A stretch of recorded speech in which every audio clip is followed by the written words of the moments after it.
Welcome to story box. तब तक हमने देखा था कि मोरान को उसका होली वेपन मिल जाता है और वो होली वेपन एकदम चिवेनिंग के तियानवेन की तरह था, जिसे देखकर वह सब के सब चौंक जाते हैं। तो आगे की कहानी शुरू करते हैं।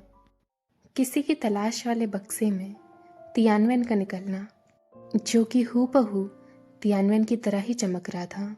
उसकी गोल्डन शाइन जब चिवेनिंग उसे पकड़ता है तो उसे ये चीज़ काफ़ी ज़्यादा इंटरेस्टिंग लगती है और वो उस विलोवाइन को मोरान को थमा देता है और फिर तियानवेन को अपने पास बुलाता है। जब वह दोनों विलोवाइन चमक रही होती हैं तो कोई नहीं बता सकता था कि वह एक दूसरे से अलग भी हैं, और ना ही किसी ने सोचा था कि ऐसा भी होगा कि मोरान को उसके शिजुन की तरह ही होली वेपन मिलेगा। खास करके मोरान, उसने इस जिंदगी में ऐसा कभी नहीं सोचा था, क्योंकि पिछली जिंदगी में मोरान बस तियानवेन की तरह ही एक वेपन चाहता था। लेकिन तब इतनी कोशिश करने के बाद भी उसको चिंचिंग लेक में वो वेपन नहीं मिला। पर अब जब उसने सोचा भी नहीं था, तब उसको वो हथियार मिल गया। उसको बिल्कुल भी समझ नहीं आ रहा था कि ऐसा हो क्यों रहा है। आखिर पिछली जिंदगी इस जिंदगी से अलग ऐसी कैसे हो सकती है। और सब हथियारों के देवता गोचिन को देखने लगते हैं। गोचिन, जो कि खुद अपने अचंभे में था, वो कहता है, मैंने नहीं सोचा था कि इस सदी में दो लोग वुड एलिमेंट के प्रतीक बनेंगे। शुमेंग उससे पूछता है, वुड एलिमेंट के प्रतीक, ये क्या होता है? गोचिन समझाता है, ये होता है, जैसे कि तुम सब जानते हो कि इस दुनिया में 5 तरह के तत्व हैं, और जब भी कोई इंसान अपनी स्पिरिचुअल कोर को डेवलप करता है तो वो अपने साथ कुछ तत्व कल्टीवेट कर लेता है। जिस तत्व की मात्रा सबसे ज़्यादा होती है वह उसी तत्व का प्रतीक बन जाता है, अगर उसके पास उसी तत्व का होली वेपन हो तो। जैसे कि देवी वुशान, वो अर्थ एलिमेंट का प्रतीक थी। तो हर युग में एक इंसान एक ही एलिमेंट का प्रतीक होता है। लेकिन इस बार मैंने नहीं सोचा था। मेरे हिसाब से मैंने वुड एलिमेंट का प्रतीक पहले ही किसी और को बना दिया था, जो कि चिवेनिंग था। और गोचिन उसकी ओर देखता है, लेकिन इस वेपन ने मोरान को खुद चुना है। असल में हुआ ये था, जब मैं 5 तत्वों के होली वेपन्स को बना रहा था तो बाकी 4 तो बिना किसी दिक्कत के बन गए। लेकिन ये वुड एलिमेंट का होली वेपन 2 भागों में टूट गया। मैंने इसे कुदरत का करिश्मा समझा और इनको 2 वेपन की तरह ही बनाया। लेकिन मैंने नहीं सोचा था कि ये दोनों वेपन एक ही युग में 2 इंसानों को मिलेंगे। गोचिन अपना सर इसी तरह नाक की ओर हिला रहा था और कुछ और भी बताना चाह रहा था, लेकिन तभी मोरान का जो होली वेपन था वो लाल रंग में चमकने लगता है। जब वह गोल्डन से रेड कलर का होता है तो मोरान एकदम से अचंभे में आ जाता है और खुद को रोक नहीं पाता और बोलता है, व्हाट द हेल। चिवेनिंग ने उसको रोकने की कोशिश करी थी कि वो ऐसा कुछ ना बोले, लेकिन अब काफ़ी देर हो गई थी। तो फिर वो और गोचिन बस मोरान की ओर देख सकते हैं, और उन दोनों को ही मोरान पर काफ़ी दया आ रही थी। और मोरान को भी समझ आ गया कि आखिर माजरा क्या है। उसको याद आया, जब भी कोई होली वेपन अपना रंग बदलता है तो इसका मतलब है कि उसने अपने मास्टर को एक्सेप्ट कर लिया, और अब वो चाहता है कि उसका ओनर उसे एक नाम दे। तो उसके मास्टर के मुंह से जो भी नाम आएगा उसी नाम को वो होली वेपन अपना लेगा। लेकिन काफ़ी देर हो गई थी। वो सब के सब बस उस नाम को व्हाट द हेल उस होली वेपन पर छपता हुआ देखते हैं। मोरान ये देखकर चिल्लाता है और शुमेंग ज़ोर ज़ोर से हंसने लगता है। वह इतनी ज़ोर से हंस रहा था कि उससे कंट्रोल नहीं हो रहा था और वह अपना पेट पकड़ने लगता है। केवल तुम ही ये नाम दे सकते हो मोरान। वाह, क्या नाम है। बहुत अच्छा नाम दिया तुमने मोरान, बहुत अच्छा। शिजन की तियानवेन और तुम्हारी आ व्हाट द हेल। और वो जोरों से हंसने लगता है क्योंकि अब मोरान को ही उसका होली वेपन मिल चुका था। तो शुमैंग और शिमी भी अपनी पसंद का होली वेपन चुन लेते हैं। शुमैंग ने एक लंबी तलवार चुनी थी और शिमी ने एक बांसुरी। लेकिन इन दोनों के ही वेपन्स ने कोई कलर नहीं छोड़ा था, जिसका मतलब है कि उन्होंने अभी उन दोनों को अपना मास्टर नहीं माना। लेकिन अभी इस बात पर चिंता करने की कोई बात नहीं, आगे जाके वैस से डील कर लेंगे। ये जो वेपन है व्हाट द हेल, इसको चाइनीज में जियांगुई बुलाया जाता है, तो मैं इसका नाम आपसे जियांगुई ही कहूँगी। फिर शाम को वे सब के सब अच्छे तरीके से भोजन करते हैं। गोजिन ने काफ़ी शानदार तरीके से उनका फीस्ट तैयार करा था और फिर उनको रात में रुकने को कहता है। होली वेपन के आर्सेनल के बगल में ही गेस्ट रूम्स थे, तो वहीं मोरान उस पेड़ के पास खड़ा था और उस घने से पेड़ को, जो कि विलो वाइन से ढका हुआ था, उसको देखे जा रहा था और जियांगुई के बारे में सोचे जा रहा। इसी तरह वो जियांगुई को बार बार बुलाता और उसको अच्छे से देखने लगता। जब भी वो उस विलो वाइन को देखता, उसे जी बेहुआ की बातें याद आती कि वो इंसान कौन है जो मोरान का सोलमेट है। जब भी वह जी बेहुआ की बातें याद करता, वह मन में सोचता, आखिर उस फॉक्स स्पिरिट का मतलब क्या था, इन सब से साबित क्या होता है। वह थोड़ा नशे में था क्योंकि उधर खाने के दौरान उसने थोड़ी सी शराब पी ली थी, जिसकी वजह से वह कुछ ना कुछ सोचे जा रहा, लेकिन उसको कुछ समझ नहीं आ रहा था। अगर किसी की तलाश वाला बक्सा टूटा हुआ नहीं था, तो इसका मतलब ये कैसे हो सकता है कि चिवैननिंग उससे प्यार करता है। चिवैननिंग उस बक्से को कैसे खोल सकता है।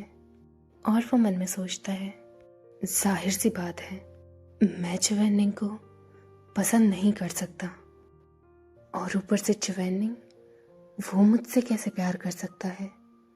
ये चीज़ तो मैं कभी अपने सपने में भी नहीं सोचूंगा। क्या मजाक है। यही सोचते हुए वह पीछे मुड़ता है और उसको उसके सामने चिवैननिंग दिखता है। लेकिन उसने सोचा नहीं था कि चिवैननिंग भी उसी की ओर देख रहा है। उन दोनों की आंखें मिलती हैं और मोरान का दिल काफ़ी तेज़ी से धड़कने लगता है। उसको चिवैननिंग को देखकर कभी खुशी वाली और कभी एक उलझन वाली, दोनों ही तरह की फीलिंग्स आती हैं। और बिना सोचे वो अपने शिजन को देखकर स्माइल करता है। जब वह उसकी ओर स्माइल करता है तो उसके मन में एक ख्याल आता है, ये मेरे साथ क्या हो रहा है। मुझे चिवैननिंग को देखकर इस तरह से बर्ताव नहीं करना चाहिए। मैं ज़रूर चिवैननिंग से नफरत करता हूँ, लेकिन फिर ऐसा क्यों है। जब भी मैं उसके सामने होता हूँ तो हमेशा मुझे काफ़ी शांति महसूस होती है, और जब भी चिवैननिंग मुझे देखता है तो ये मुझे किस तरह की खुशी महसूस होती है जो मैं समझ नहीं पा रहा। वहीं चिवैननिंग बिना किसी एक्सप्रेशन के उसको देख रहा था, और जब उसे पता लगती है कि मोरान ने जियांगुई को बुलाया है, तो वह थोड़ा सोचता है और फिर अपनी तियानवेन को बुलाता है, और फिर वो मोरान की तरफ आता है। जियांगुई शायद थोड़ा गुस्से वाला होली वेपन था, क्योंकि जैसे ही वो तियानवेन को आते हुए देखता है तो वो अपने प्रकाश से चिंगारियाँ बनाने लगता है। वहीं तियानवेन, वो एकदम अपने मालिक चिवैननिंग की तरह काफ़ी ज़्यादा रिस्पेक्टफुल थी, लेकिन फिर भी अगर कोई लड़ाई होने वाली है उसके लिए डट के सामना करने को तैयार थी, और वह तेज़ी से चमकने लगती है। दो होली वेपन जो कि एक ही थे पहले, लेकिन अभी एक भाग जो कि अभी नादान है, वहीं दूसरा जो कि ना जाने कितनी जंग जीत चुका है। और चिवैननिंग मोरान की ओर देखकर कहता है, मोरान, मुरान बोलता है, शिजुन। चिवेनिंग बोलता है, तुम अपने हथियार। और वो रुक जाता है। ऐसे व्हाट द हेल बोलना चिवेनिंग को अजीब लगता है, इसीलिए वह फिर कहता है, अपनी विलो वाइन को जागृत करो, एक मुकाबला हो जाए। मुरान को ज़रा भी समझ नहीं आता और फिर वो मुस्कुरा कर कहता है, प्लीज़ शिजुन, मजाक मत कीजिए, ज़रा तो मुझ पर रहम दिखाइए। चिवेनिंग कहता है, तो तुम पहले 3 वार कर सकते हो। मुरान कहता है, लेकिन मैंने कभी विलो वाइन को यूज़ नहीं करा। चिवेनिंग फिर कहता है, 10 वार। मुरान फिर बोलता है, पर शिजुन। चिवेनिंग का मुरान के साथ यूँ बातें करने का ज़रा भी मन नहीं था और बिना कोई वक्त गवाए चिवेनिंग एक बार मुरान की ओर करता है। मुरान, जो कि तियानवेन से पहले ही इतना डरता था, वह एकदम से घबरा जाता है और जियांगुई को आगे कर लेता है। जियांगुई फिर तियानवेन को ब्लॉक करती है और तियानवेन फिर झटके से पीछे चली जाती है।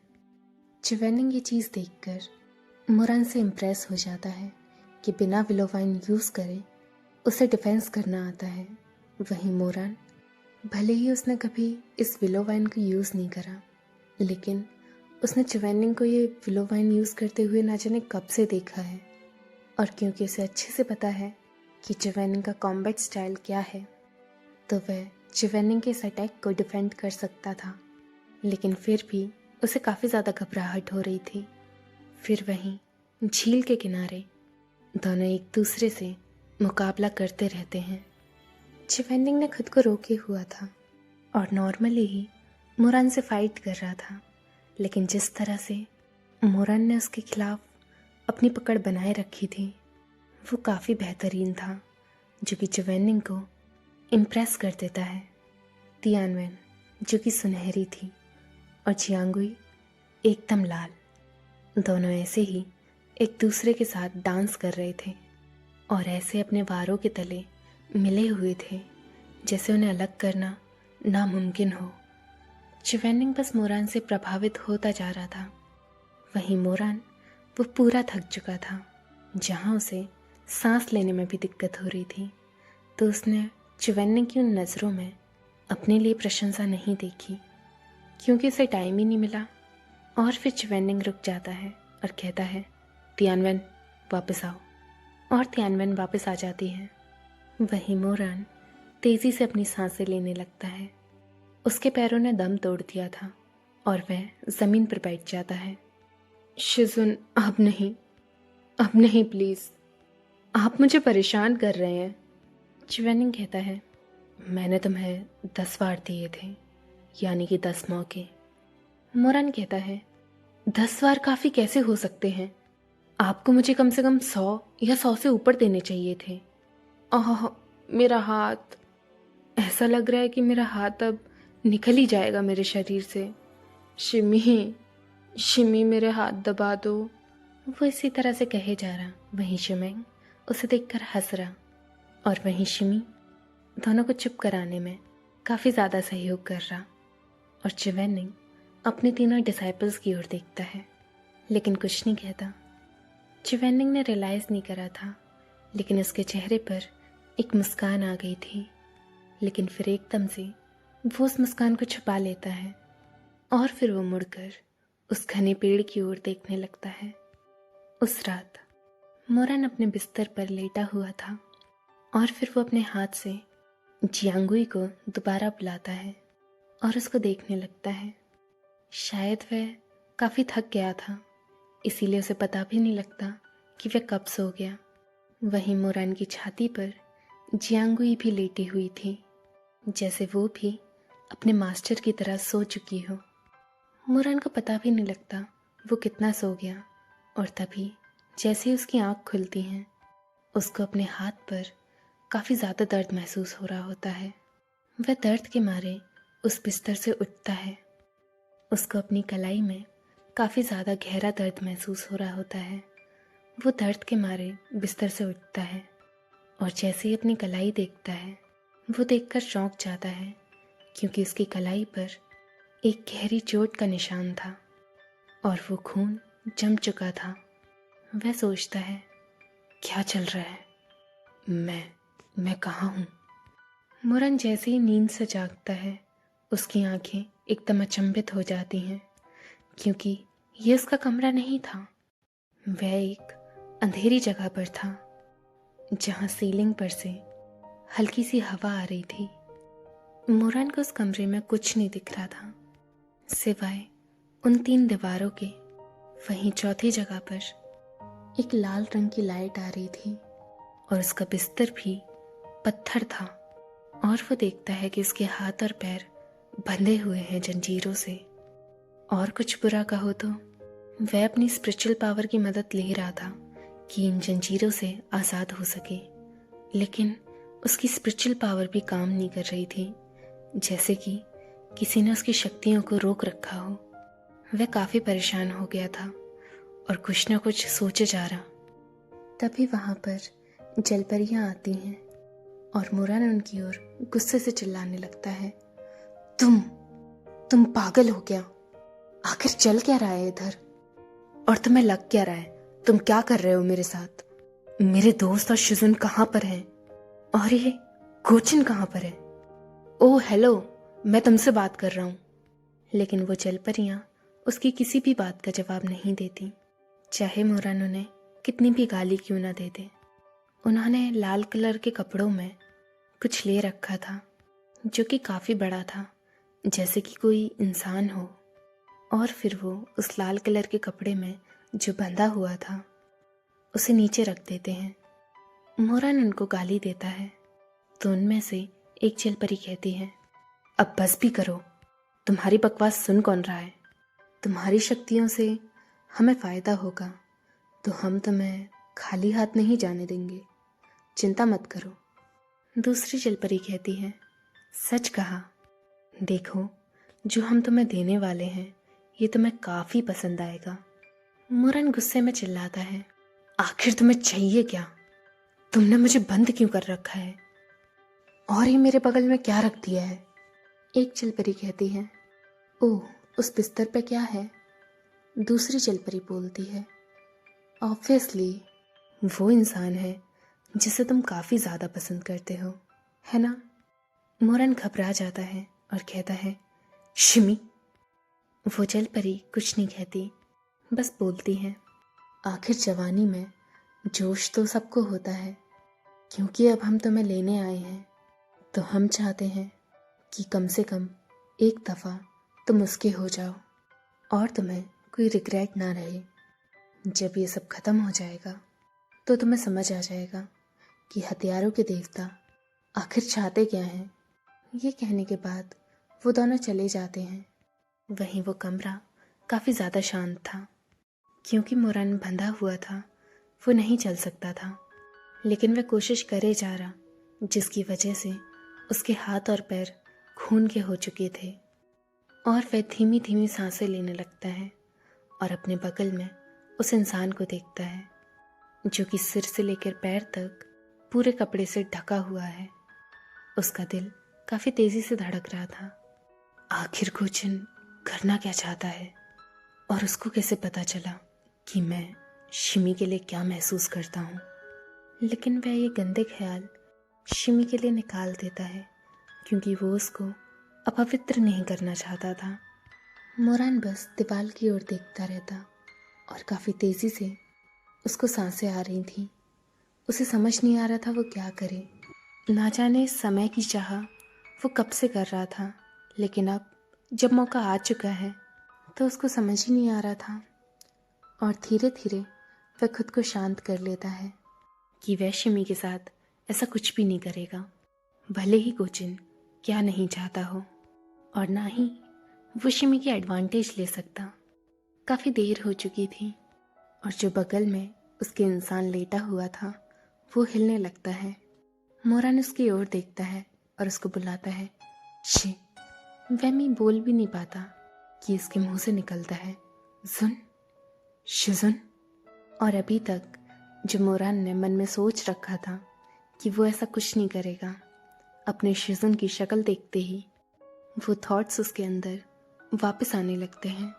जैसे कि ये ख्याल वो मिटा ही नहीं सकता। किसी को बचाना, किसी की एडवांटेज न लेना, ये सब ख्याल तो ना जाने मुरान के मन से कहाँ चले गए थे।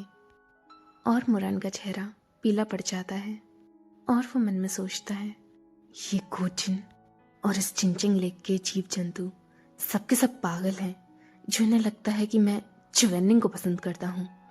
मैं कैसे पसंद कर सकता हूँ? ओह, पहले वो जीबे हुआ और अब ये चल परियां। उसको सही में समझ नहीं आ रहा था कि आखिर इन लोगों को ऐसा क्यों लगता है कि वह च्युवेनिंग को चाहता है। क्या ऐसा हो सकता है कि उन लोगों को पता है कि वह च्युवेनिंग के साथ पिछले जन्म में सो चुका है और अब भी वो उसके संग इसी चीज़ की चाह रखता है, भले ही उसको कितना ना छुपाता हो। और वो मन में सोचता है, रिडिकुलस, किसी के साथ सोना और किसी को पसंद करना, कितना फर्क है इन चीज़ों में। मैं कैसे प्यार कर सकता हूँ इससे। मुरान मन ही मन इतनी सारी बातें कर रहा, लेकिन उसके मुंह से एक शब्द नहीं निकल रहा और वो केवल अपने सामने उस फोनिक्स आइज वाले बंदे को, यानी कि च्युवेनिंग को देख पा रहा। फिर च्युवेनिंग उसको देखने लगता और मुरान घबरा जाता और मुरान की दिल की धड़कन तेज हो जाती। लेकिन जब वो च्युवेनिंग की आंखें देखता तो वो समझ पा रहा था कि च्युवेनिंग किसी के वश में है, क्योंकि वो आंखें जो कि इतनी इंडिफरेंट होती हैं, वह अब काफ़ी ज़्यादा लेजी और प्यार भरी लग रही थी। और च्युवेनिंग बैठ जाता है और उस लाल कपड़े को अपने शरीर से हटाता है, जिससे मुरान देख पा रहा था कि उसकी गोरी त्वचा पर कितने ज़्यादा निशान नहीं हैं, जैसे कि किसी ने उसे लव बाइट्स दे रखे हों। मुरान, जो कि अभी शांत था और ऐसे कह रहा था कि किसी के साथ सोने की इच्छा प्यार नहीं होता, वो एकदम बौखला जाता है और पागल हो जाता है। ये इसके साथ आखिर किसने करा? आखिर इस तरह की चीज़ उसके शिजन के साथ कोई कैसे कर सकता है? कौन कर सकता है? ये इंसान च्युवेनिंग है। और मुरान का खून खौलने लगता है कि उसके अलावा उसके च्युवेनिंग को किसने छुआ। ये मेरा च्युवेनिंग है, किसने इसको छुआ? ये मेरा है, सिर्फ मेरा। मुरान गुस्से में इतना बौखला गया था कि वह ये भी नहीं सोचता कि वह सोच क्या रहा है। च्युवेनिंग इस जिंदगी में किसी एंगल से उसका नहीं है, ना ही मुरान के पास कोई हक है कि वह उसे किसी और के पास जाने से रोक सकता हो। लेकिन वह कुछ नहीं कर सकता। जब भी बात च्युवेनिंग की आती कि वह किसी और के पास चला जाएगा, मुरान का खून ऐसे ही खौलता। शिजुन। मुरान की आवाज़ इस तरह थी जैसे कि वह अपना रोना रोक रहा हो और साथ ही साथ गुस्से से उसको कवर कर रहा हो। लेकिन च्युवेनिंग उसकी बात पर ज़रा भी ध्यान नहीं देता। उसको देखकर लग रहा था कि वह अपने होश में नहीं है। और च्युवेनिंग मुरान की ओर देखता है और अपने हाथ से उसके चेहरे को सहलाने लगता है। दोनों एक दूसरे की आंखों में देख रहे थे और फिर च्युवेनिंग मुरान के करीब जाकर उसको किस करने लगता है। ये मुश्किल ही होगा जहाँ च्युवेनिंग ने खुद से मुरान को किस करा होगा। बस उस छुअन से ही मुरान का दिल जैसे रुक गया हो और उसकी पूरी बॉडी गर्म होने लगती है और वह दोनों एक दूसरे को किस करने लगते हैं। मुरान अब भी काफ़ी ज़्यादा गुस्से में था और जेलस भी कि अभी च्युवेनिंग ना जाने किसके साथ सोकर आया है। लेकिन फिर भी जब च्युवेनिंग उसे इस तरह से सिड्यूस कर रहा था तो वह खुद को रोक नहीं पा रहा था। वहीं उसको अपने दिल में दर्द भी महसूस हो रहा था और वो फीलिंग जो कि ना जाने वो कितना नहीं छुपाना चाहता, वो भी वापस आ रही थी। जब वह दोनों अलग हुए तो मुरान अपनी आंखें खोलता है, जहाँ वह च्युवेनिंग को देखता है और वह खुद को रोक नहीं पा रहा था, क्योंकि वह उन जंजीरों से बंधा हुआ भी जो था, तो इस वजह से वो जो करना चाहता था वो भी नहीं कर पा रहा था। और च्युवेनिंग मुरान के आगे खड़ा हो जाता है और उसकी थाइज में से एक स्टिकी लिक्विड निकलने लगता है, जब वह ये चीज़ देखता है तो मोरान का गुस्सा और बढ़ जाता है। वह एकदम से उठने की कोशिश करता है, लेकिन उन जंजीरों की वजह से वापस लेट जाता है। कौन है वो? और वह खुद को रोक नहीं पाता और चिल्लाता है, ये तुम्हारे साथ किसने करा? मैं उसे मार दूंगा। किसने करा, बोलो। उसे कोई फर्क नहीं पड़ता था कि ये चीज़ हथियारों के देवता गोचिन या फिर जन्नत के महाराज ने ही क्यों ना करी हो। चाहे कोई भूत हो या भगवान, वो ताक्शनजुन है और च्युवेनिंग का केवल ताक्शनजुन पर हक बनता है। च्युवेनिंग उसका है, भले ही अभी वो इस जन्म की वजह से फुल्ली ग्रोन नहीं है और अभी पूरी दुनिया का वो महाराज भी नहीं बना, पर फिर भी किसकी हिम्मत हुई जिसने उसके शिजन को छुआ? आखिर किसकी इतनी मजाल थी जो ताक्शनजुन के इंसान पर नजर डालता है? वो केवल मोवियू ताक्शनजुन का है और किसी का नहीं हो सकता। और तभी च्युवेनिंग की आवाज़ आती है, मोरान, जो कि बाहर से आ रही थी। लेकिन क्योंकि मोवियू इतना ज़्यादा गुस्से में था कि उसने अगर ये आवाज़ सुनी भी थी तो वह उसको नज़रअंदाज कर देता है। वो आवाज़ फिर आती है, मोरान। पर मोरान मन में सोचता है कि वह इन सबको मार देगा। ये काम जिसने भी च्युवेनिंग के साथ करा है वह उसको ज़रा भी माफ़ नहीं कर सकता। और वो मन में सोचता है, जियांगुई वो कहाँ है? मेरी शक्तियाँ कहाँ चली गई? मैं जियांगुई को बुला क्यों नहीं पा रहा? वह वास्तव में अपना आपा खो चुका था। उसे काफ़ी ज़्यादा बेइज्जती महसूस हो रही थी। आखिर किसकी हिम्मत हुई जिसने च्युवेनिंग को छुआ? पिछली ज़िंदगी में अगर यूहैंग ऑफ द नाइट स्काई की ओर कोई एक नज़र भी देख लेता तो वह उनकी आंखें निकलवा लेता और फिर रात में मोरान कोई कसर नहीं छोड़ता च्युवेनिंग को यह एहसास दिलाने में कि वो केवल मोरान का है। लेकिन इस जिंदगी में वो कुछ नहीं कर पा रहा। फिर से बाहर से आवाज़ आती है, मोवियू। और मोरान सोचता है, आखिर कौन मुझे बार बार आवाज़ लगा रहा है? ऐसा क्या है? एक मिनट, ये आवाज़ तो जानी पहचानी है, जैसे कि ये आवाज़ मैंने पहले कहीं सुन रखी होगी। नहीं, ये आवाज़ मैं रोज़ सुनता हूँ। और उसको फिर से आवाज़ आती है, मोवियू उठ जाओ अब। क्या तुमने अपना दिमाग खो दिया है? तुम कर क्या रहे हो? और मोरान अपनी आंखें खोलता है और अपने सामने वो सफ़ेद वस्त्र पहने हुए इंसान च्युवेनिंग को देखता है। जहाँ च्युवेनिंग उसकी ओर शार्पली देख रहा था, लेकिन उसकी आंखों में मोरान के लिए चिंता साफ साफ दिख रही थी। और मोरान कहता है, शिज़न। और वो मन में सोचता है, ये यहाँ है तो बिस्तर पर। और जैसे ही वह उस ओर देखता है वह एकदम से घबरा जाता है।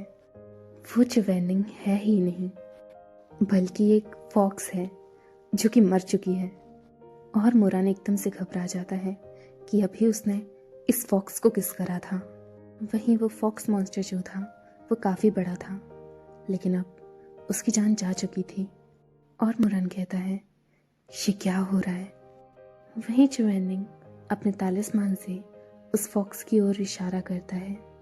जब वो फॉक्स नहीं घूम रही होती तो च्युवेनिंग उस तालिस्मान को उसकी ओर फेंकता है और वो फॉक्स एक ब्लैक कलर का चेस पीस बन जाती है। वह दोनों उस चेस पीस को देखते हैं और च्युवेनिंग कहता है, ज़ेनलॉक चेस फॉर्मेशन। और च्युवेनिंग मोरान की ओर देखता है और उससे पूछता है, जब भी तुम बीमार होते हो तो शिमिंगजिंग तुम्हारे लिए क्या बनाता है? मोरान अभी भी प्रोसेस कर रहा था कि उसके साथ ना जाने क्या नहीं हो रहा। और फिर वो कहता है, आप ये सब क्यों पूछ रहे हो? च्युवेनिंग कहता है, बताओ, बस बताओ। मोरान बोलता है, वॉन्टॉन्स। बस इसके बाद ही च्युवेनिंग थोड़ा रिलैक्स होता है और कहता है, मोरान ध्यान से सुनो, वो कोई सच का गोचिन नहीं है। बल्कि एक बहरूपिया है। जो इंसान ये सब कर रहा है उसे इल्यूजन्स बनाने आते हैं, और ये सैनलॉक चेस फॉर्मेशन 3 फॉरबिडन टेक्निक में से एक टेक्निक, ये भी उसे आती है। इसीलिए मैंने तुमसे ये सवाल पूछा ताकि तुम्हें चेक कर सकूं कि कहीं तुम कोई इल्यूजन तो नहीं।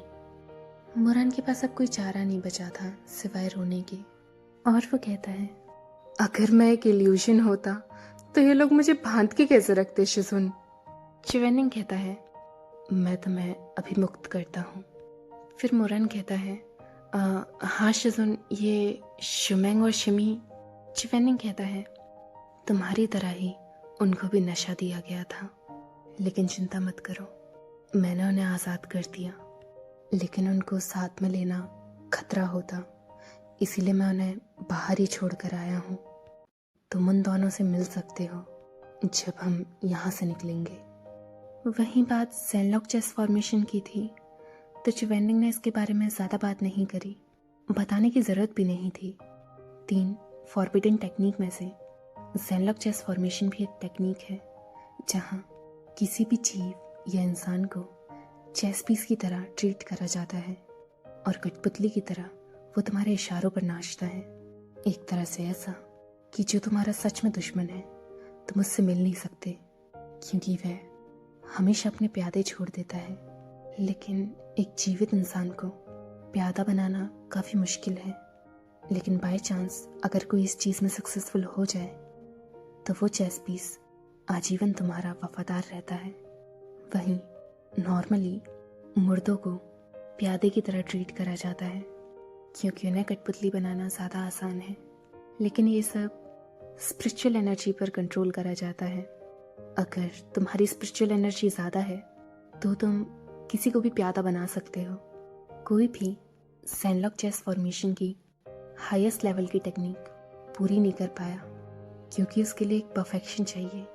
लेकिन पिछली ज़िंदगी में मोरान जब ताक्षंचन बना था तो वह चरम सीमा पर था, और उसने सैनलॉक चेस फॉर्मेशन में महारत हासिल कर ली थी।